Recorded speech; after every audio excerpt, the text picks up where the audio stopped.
started like 8 years ago, just with a funny idea.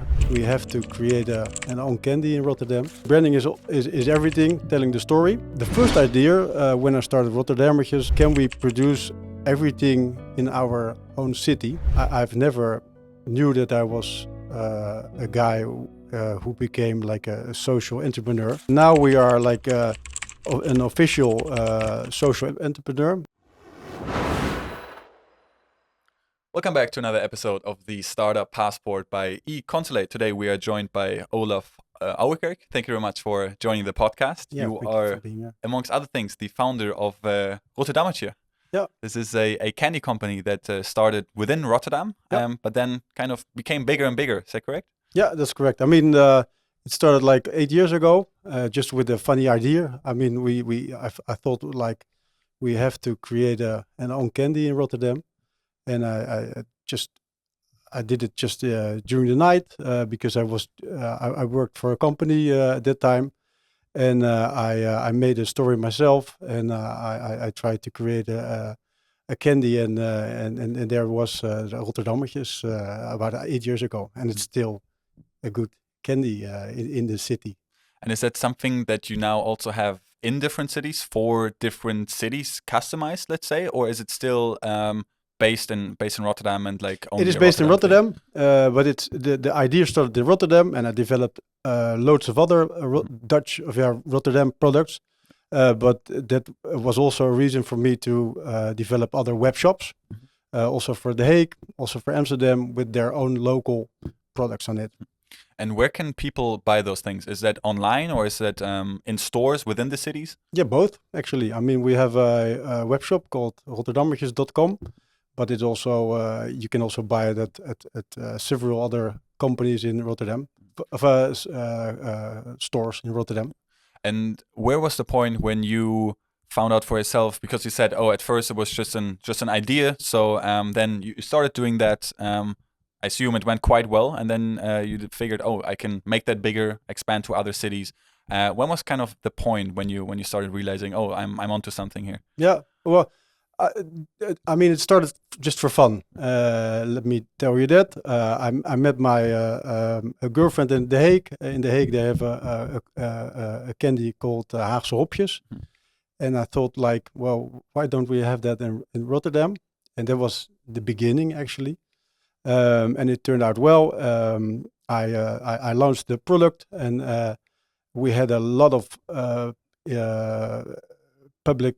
How do you call that? Exposure. Exposure, exactly. All positive, and that was the reason that I thought, like, well, I was still working at the company, energy company, and I thought, like, well, probably this is a chance to start my own business, and that was the start actually. And well, I started just with one candy. But if you start with one candy, yeah, well, in a couple of years, I built it out with a couple of hundred candies, I guess. Mm-hmm. And how do you, what do you focus on, let's say? Is it making the branding better per city? Is that you focus on? Or is it making the candies more diverse or better? Because I guess it's like the taste matters, of course, but yeah, of course. but the branding is probably what makes it stand out. Yeah, I'm a marketer. So I mean, branding is everything, telling the story. And I don't have production facilities, so I found factories and I let candy produced by them. In Rotterdam, I have a different range than I have, for example, in Amsterdam. In Amsterdam, we have developed a toffee called Amsterdamse Brani, and it's also their official candy over there. And so, yeah, branding is the thing I mostly do.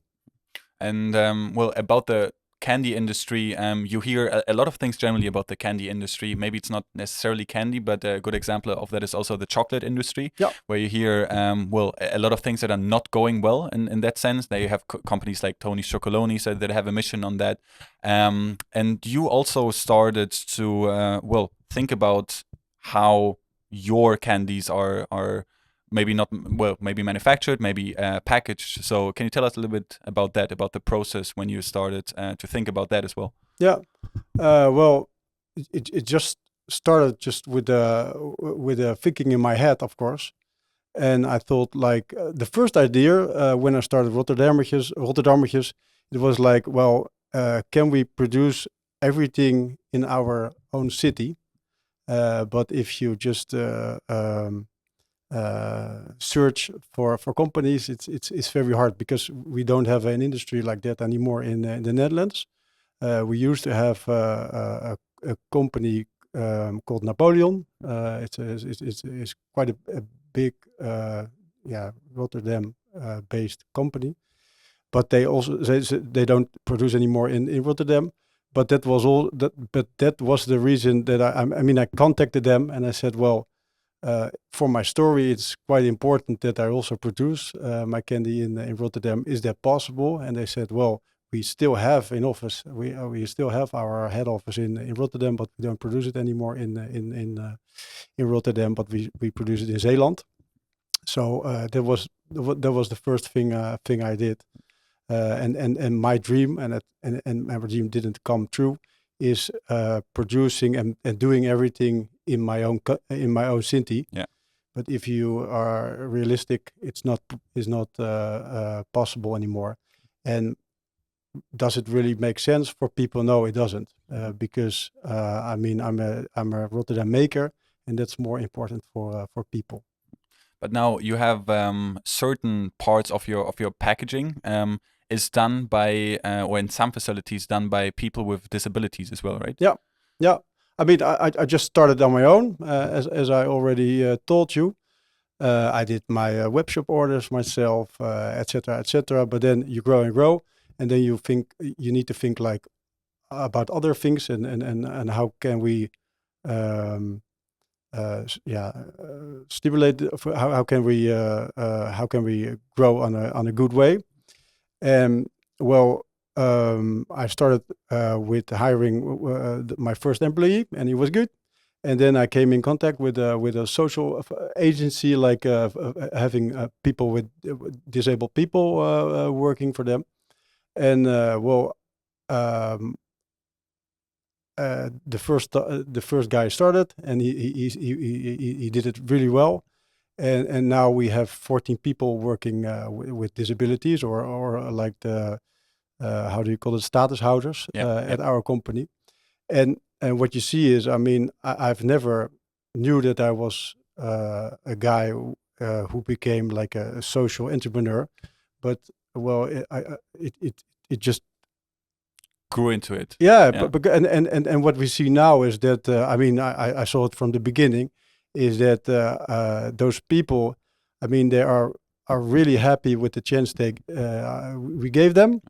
They every day they come to our office very optimistic, and they are happy, and they need a couple of extra hands to coordinate them. But then they are the most great people for our company. That's an interesting point to make, because well, that you do not necessarily need to start with that mission in your head, but it's something that can also naturally occur, and that can actually become bigger in that sense. Exactly, because now we are like an official social entrepreneur, a social company. Yeah. But in the first 8 years, we did the same actually, but we didn't have the stamp like for a social organization, and well, it just started actually. Yeah, and that's very interesting that things like this can also happen along the way, while not having any negative sides from a business aspect. Yeah. So thank you very much for telling us about it, about your story with Rotterdammertje. Thank you. And thanks very much for joining the podcast. Okay, thank you.